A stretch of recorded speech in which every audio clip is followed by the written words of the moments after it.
ঈশ্বরবিহীন, মানে ঈশ্বরকে জানতাম না যখন, তখন আমাদের কথা, আমাদের দৃষ্টি, আমাদের আচরণ এক প্রকার ছিল। যখন আমরা ঈশ্বরকে পেয়ে যাই, যখন আমরা ঈশ্বরের পথে চলি, আর তার গুণগুলো যখন আসে, ধরো এখন আমরা কতজন বিশ্বাস করি যে প্রার্থনা করলে কেউ সুস্থ হয়? তোমাদের কারো সাক্ষ্য আছে যে প্রার্থনা করলে সুস্থ হয়? আছে তো।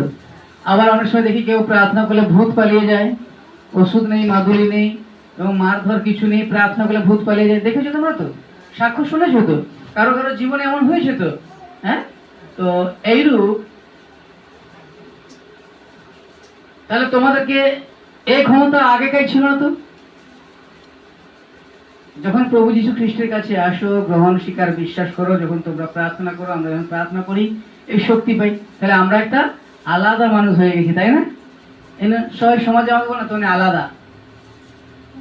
কিরকম আলাদা? আমাদের গুণটা আলাদা।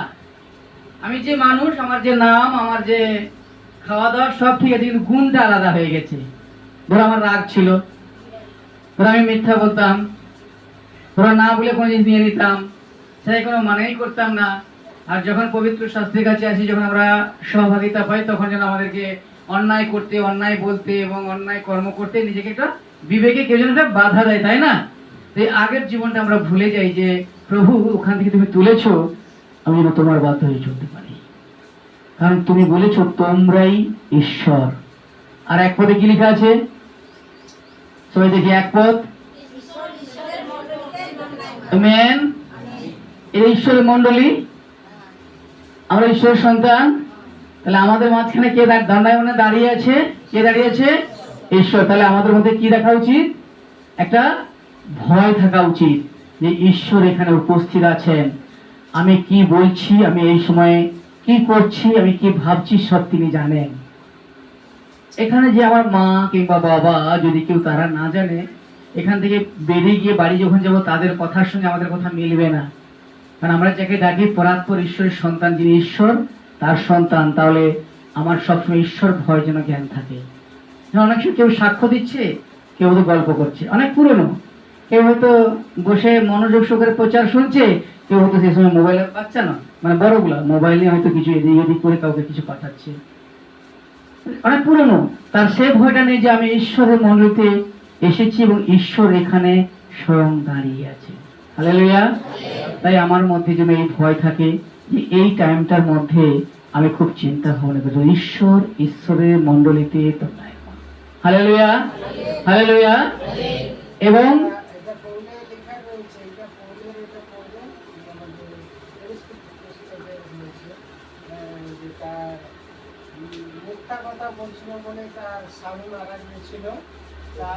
প্রেরিত পুস্তকে লেখা রয়েছে যেটা, আর সাফেরা আননীয় আর মিথ্যা কথা বলার জন্য মরেছিল। তখন পিতর বলছে তুমি যে মানুষের কাছে বলছো তা না, ঈশ্বর সঙ্গে। তিনি তাকে বললেন যে তুমি ঈশ্বরের সামনে মিথ্যা কথা বললে, মিথ্যা কথাটা বললে, তার জন্য সাজা পেয়েছিল। প্রেরিত পুস্তক 4 অধ্যায়ে রয়েছে 6 পদে। এটা হচ্ছে তার দণ্ডমান, অর্থাৎ আমরা তিনি তার মধ্যে দাঁড়িয়ে আছে যেন আমার এই ভয় থাকে। প্রিয় ভাই বোন, এই সময় কে আমার আগে বসতো, কে আমার সাইডে বসতো, আজকের কে আসেনি, এর আগে কিংবা এর পরে, ভাই কেমন আছো বা তোমার কি সাক্ষ্য, তুমি অসুস্থ ছিলে, প্রার্থনা করেছিলাম, কেমন আছো। ঠিক প্রার্থনার শেষে আমরা নিশ্চয় আলাপ করবো, আরো 10 মিনিট দাঁড়াবো, কিংবা আগে থেকে এসে তার সঙ্গে কথাবার্তা বলবো। কিন্তু যখন তার আরাধনা শুরু হয়ে যায়, যখন আমরা হৃদয় সহকারে, হৃদয় মন অন্তঃকরণ দিয়ে যেন আমরা তারই প্রশংসা গৌরব দিতে পারি। Hallelujah, hallelujah, hallelujah.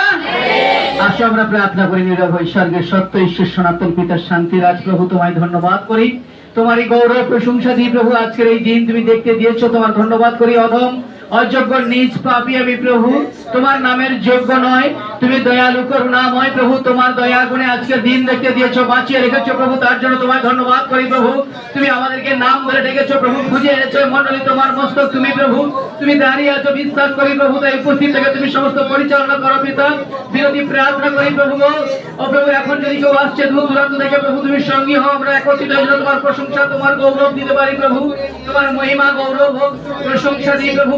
আর বিনতি প্রার্থনা করি প্রভু, তোমার এই আরাধনালয়কে তুমি আশীষ দান করো প্রভু। স্বর্গদূতগণকে রেখে রাখো পিতা, তোমার আত্মার দ্বারা তুমি পরিচালনা করো প্রভুজি। তুমি আমাদের যা কিছু বাক্যের প্রয়োজন তুমি তোমার জ্ঞান দাও এবং প্রভু তোমার রব শোনাও। এই মুহূর্তে প্রত্যেকে তুমি স্পর্শ করো প্রভু। হে পবিত্র আত্মা তুমি এসো, তুমি প্রত্যেকের অন্তরে আসো প্রভু। হে ঈশ্বর তোমার পবিত্র আত্মা তুমি অভিষেক করো পিতা।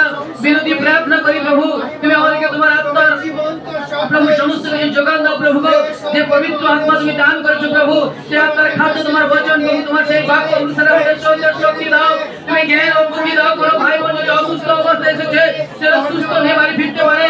যদি কেউ দুশ্চিন্তা নিয়ে এসেছে প্রভু, তাকে সমস্ত কিছু ভার নাও নিয়ে নিশ্চিত হয়ে যেতে সাহায্য করো পিতা। হ্যাঁ প্রভু, তুমি দয়ালু করুণাময়, তুমি দাঁড়িয়ে আছো, তাই সকল ভাই বোনের জন্য তোমার কাছে আমি বিনয় করি প্রভু। হে প্রভু, তুমি আশীর্ষে পরিপূর্ণ করো এবং প্রত্যেক ভাই বোনকে আশীর্বাদ করো পিতা। ও প্রভু, তোমার মহিমা গৌরব দিন প্রভু গো। যে ও প্রভু এখন আসছে বা যেসব জায়গা তোমার আগমন হচ্ছে, কেউ আসতে আসতে পারে না, সমস্ত জায়গাকে তুমি আশীর্বাদ করো প্রভু। তুমি দয়ালু করুণাময় প্রভু গো, তাই তুমি আগে থাকো পিতা। তোমার কুশের আড়াল করো প্রভু তোমার এই পাপী সন্তানকে প্রভু। তুমি ব্যবহার করো এই মুখকে প্রভু, তুমি আশীর্বাদ করো। তোমার দেওয়া তালন্ত তোমার এই মণ্ডলী ভাই বোনদেরকে যা কিছু দিয়েছে তুমি আমাদের ব্যবহার করে নাও পিতা। হ্যাঁ প্রভু, আত্মায় দিন হতে তুমি শিক্ষা দাও প্রভু। অন্যকে ক্ষমা করতে তুমি আমাকে শিক্ষা দাও প্রভু গো। এবং প্রভু প্রেমের সহিত জিতে নিতে তুমি সাহায্য করো। ধন্যবাদ গৌরব দি প্রভু। আজকের দিনে যে সব জায়গায় আরাধনা হচ্ছে, তুমি স্বয়ং দণ্ডায়মান, তুমি উপস্থিত থেকে পরিচালনা করো। আর প্রভু, তুমি আমাদেরকে তোমার জ্ঞানে পূর্ণ করো। আমাদের সকলের জীবনের জন্য, তোমার এই মণ্ডলীর জন্য তোমারই ইচ্ছা সিদ্ধ পূর্ণ হোক। বিনতি প্রার্থনা তোমার পুত্র নাসরত খ্রিস্ট যিশু নামে চাইলাম, আমেন। Hallelujah, hallelujah. আসো আমরা গান করি।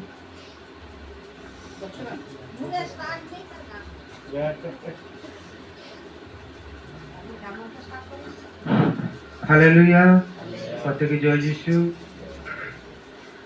আমি সদা প্রভুতে নিয়ত, সম্মুখে রাখিয়াছি। আমি সদা প্রভুকে নিয়ত, সম্মুখে রাখিয়াছি। তিনি তো আমার দক্ষিণে, তিনি তো আমার দক্ষিণে। আমি বিচলিত হইব না, আমি প্রভুকে নিয়ত, সম্মুখে রাখিয়াছি। আমি সদা প্রভুকে নিয়ত, সম্মুখে রাখিয়াছি। এই জন্য আমার চিত্ত আনন্দিত, ও আমার গৌরব উল্লাসিত হইল। এই জন্য আমার চিত্ত আনন্দিত, ও আমার গৌরব উল্লাসিত হইল। আমার মাংস নির্ভয় বাস করিবে, আমার মাংস নির্ভয় বাস করিবে। আমি সদা প্রভুকে নিয়ত, সম্মুখে রাখিয়াছি। আমি সদা প্রভুকে নিয়ত, সম্মুখে রাখিয়াছি। হালেলুয়া। হে পাপীর হৃদয়ে এসো প্রভু, জুড়াও মোর দগ্ধ প্রাণ। তুমি প্রভু মোর অন্তর্যামী, প্রভু তোমা বিনা নাই মোর ত্রাণ। হে পাপীর হৃদয়ে এসো প্রভু, জুড়াও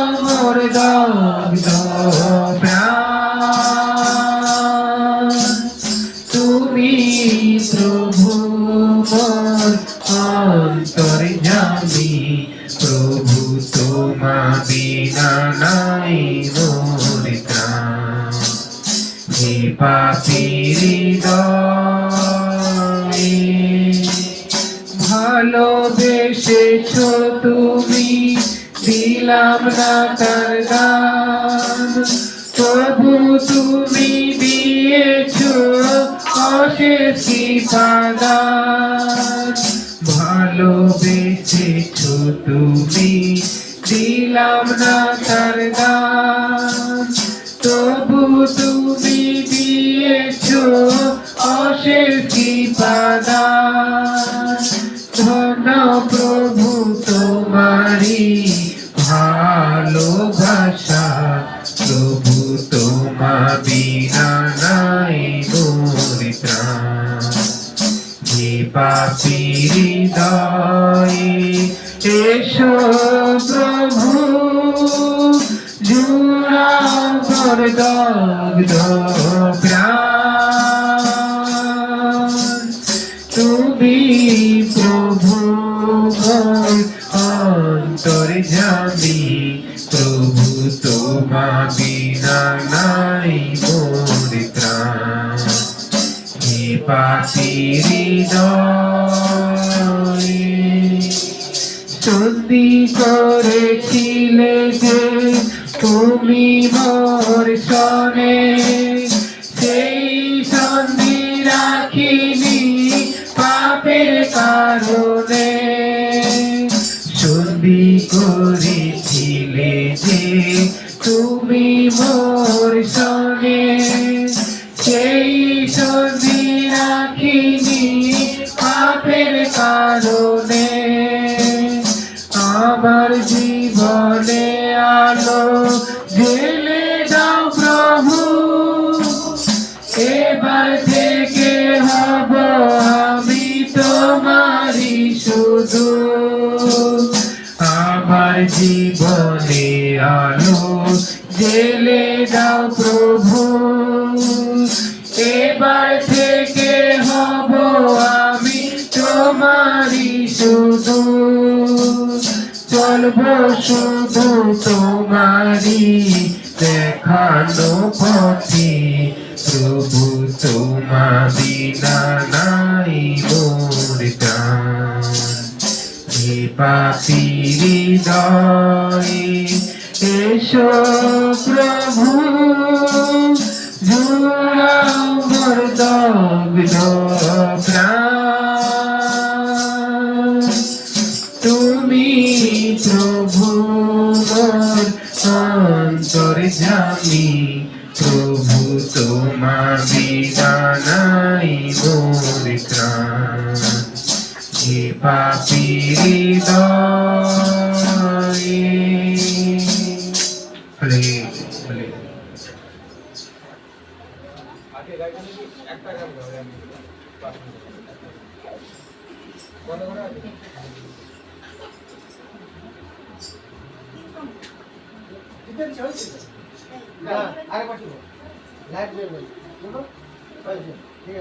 ঠিক আছে কথা হ্যালো প্রার্থনা মোর তব কাছে প্রভু করিয়ার নিবেদন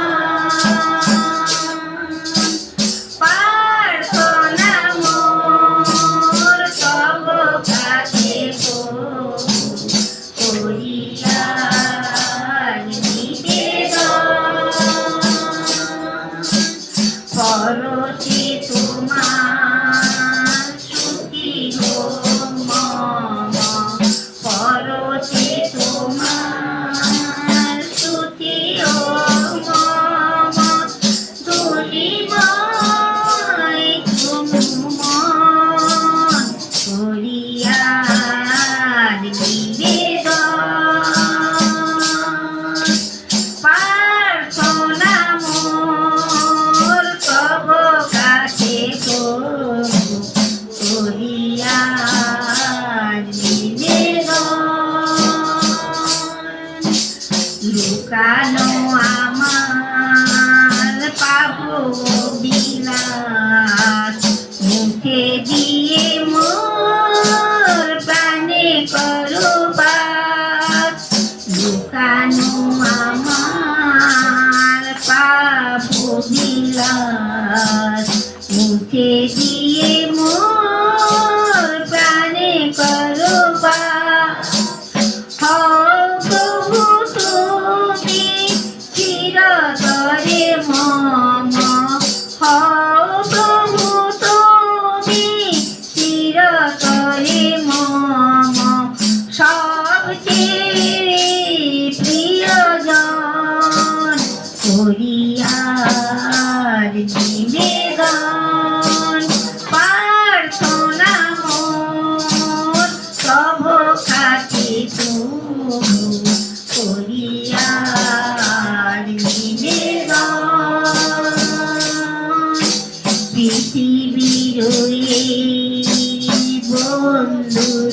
পথে বন্ধু হয়ে গুথে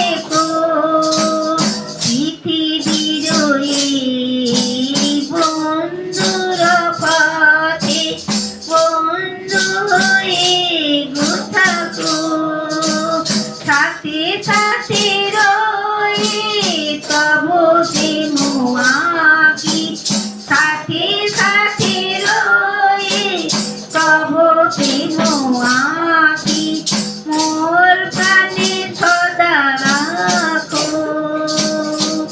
নতুন জীবন পেতে আমি চাই তাই তো প্রভু গো তোমাকে জানাই নতুন জীবন পেতে আমি চাই তাই তো প্রভু গো তোমাকে জানাই নব চেতনার শুভ আগমনে নব চেতনার শুভ আগমনে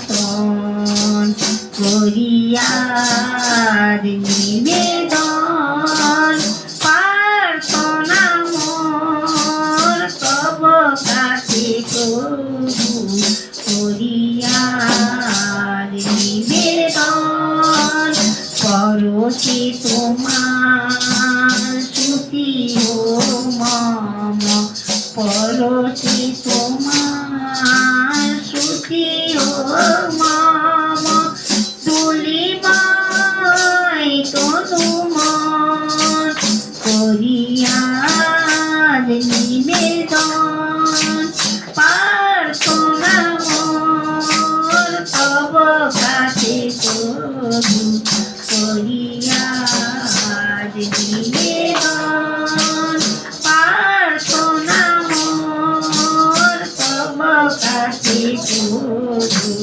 করিয়ার নিবেদন করিয়ার নিবেদন জয় সুহারে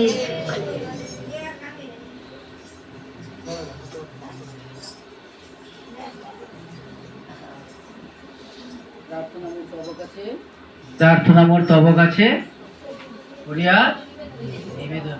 তাহলে তোমার আমার সকলের প্রার্থনা একই নাও হতে পারে।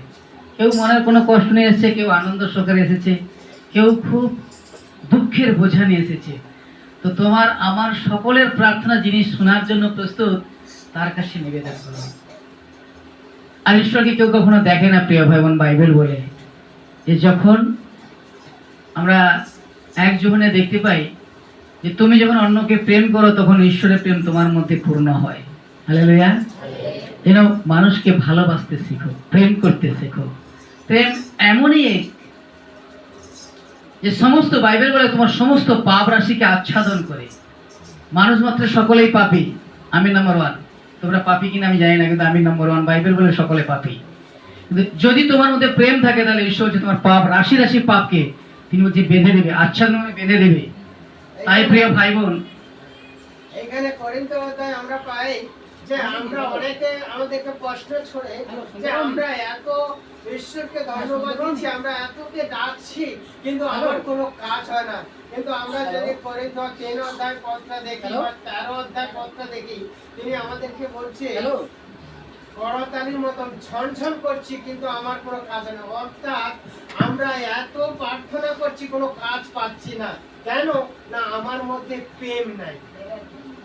13 অধ্যায় 2 পদ, 1 করিন্থীয় 1 অধ্যায় 13 অধ্যায়, 1 করিন্থীয় 13 অধ্যায়। এটা পড়ে নিবে পুরাটা, এখন পড়ে দরকার নেই। আমরা পড়ে প্রেম সম্বন্ধে, প্রেমের প্রেমের সম্বন্ধে আমাদের পুরো প্রেম আমাদের ওরা পুরো পড়বে, তোমরা বুঝতে পারবে যে আমরা কেন ঈশ্বরের কাছ থেকে উত্তর পাচ্ছি না। আমাদের প্রেমটা হচ্ছে বড় জিনিস। প্রেম যদি না থাকে তাহলে ঈশ্বরের সাথে প্রেম না করলে আমি জগতের সাথে প্রেম করব না, আর জগতের সাথে না প্রেম করলে আমার কোনো কার্য হবে না। এই তার পরিষ্কার বাক্যতে বলছে, তাই বাক্য আমাদের আমরা যখনই ব্যাটারি নেই বোধহয়, হ্যাঁ আছে, হ্যাঁ কল করছি শোনা যাচ্ছে? হ্যালো, গাওয়াটা ওদের শুভ আমি রেখে দিচ্ছি, তুমি শোন। যদি কারোর থাকে অন্য কারোর সাথে শেয়ার করে কথা বলবে, তুমি কথা নেবে না, আমাদের হবে, আমরা প্রচার হচ্ছে, বাইরে যাচ্ছে। আর বিশেষ করে একটা কথা মনে রাখবে, তুমি জানো আমি খুব ভালোবাসি, ও আমার শত্রু। তুমি নিজেকে দেখো, ওটার কাছেই শেষ হয়ে গেল।